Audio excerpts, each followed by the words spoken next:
अच्छा तो बोलेगी तुम जो संबंध बना रही हो ये किस संबंध से संबंध बना रही हो? Tell me now. हम दोनों आधा पति पत्नी है। आधा पति पत्नी मतलब? हम दोनों का शादी होने वाला है दिसंबर में। हाँ, और हम लोग का मम्मी पापा जानता है जो करना है सो कर लो।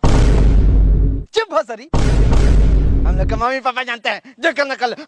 हम लड़वा क्या किया जाए इसका? क्या किया जाए? ये लिया जाए, छोड़ दिया जाए।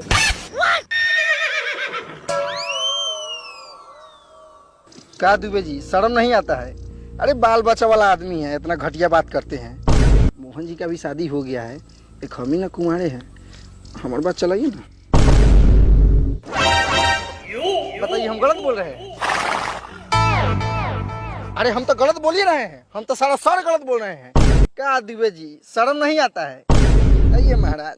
हाँ भाई सुन ना, सामान लेके पहुंच और बंदे लोग को भी कॉल कर दे, कुछ छिनार पुलिस वाले घुस